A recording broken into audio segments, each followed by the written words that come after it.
It's been a quiet day here at Queen's Park. The legislature isn't sitting, the premier is in Washington, and MPPs are in their constituencies. Autism has dominated the discussion here all week long, and there are still many unanswered questions on just how the Ford government is handling some of the province's most vulnerable children. There's no hope for parents. They're taking it away from us. They're taking it away from our children. There is no doubt autism is one of the toughest files in the government, and no government has handled it well. Children can wait years before getting therapy, but so many questions remain about whether the PC plan to eliminate the wait list and give more children less therapy is the right way to go. Parents overwhelmingly say no.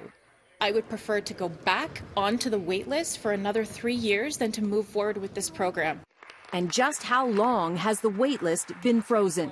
As CityNews first told you last night, correspondence we received show parents on the list have had no hope of their child getting therapy since at least October. They just didn't know it. This correspondence from regional providers to frontline workers states, quote, "Note that the ministry has asked us not to stray outside of their messaging. Example, we would not tell families directly that there will be no service offers through the end of the fiscal year." The government doesn't deny the list was frozen. A spokesperson says the money for the autism program ran out, so they couldn't place more children in therapy. They have not answered when the list was frozen.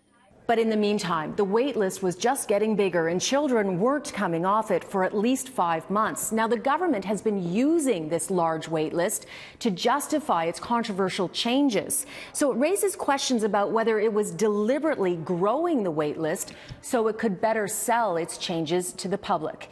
Either way, parents were given false hope and kept in the dark. Stop with this whole fake story that everyone is just languishing. Yes, there are children languishing, but you are taking everything from everybody. They're all going to go into a school system with no money to take care of them. And my son's an elopement risk. And who's going to keep him safe? Who's going to keep him safe when they run? This letter from a Toronto Catholic school to the mother of a child with autism shows the concerns are valid. It states, "As it stands, we can only provide autism support through a teacher that can come once a month to advise the regular teacher on alternative strategies. We do not have additional supports in place at this time." With 37 days until the new program kicks in April 1st, the Education Minister has not provided any answers.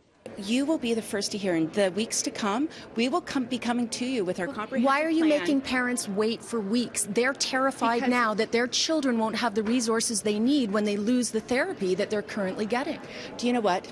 I'm sure you can appreciate, and the parents watching today can appreciate, that in order to get it right, we need to take time. Parents also don't know what the means test will be for therapy. CityNews has been asking for the numbers all week. We do know that the clawback will begin at a household income of $55,000, even if a child needs $80,000 worth of therapy. We will continue to follow up with more questions.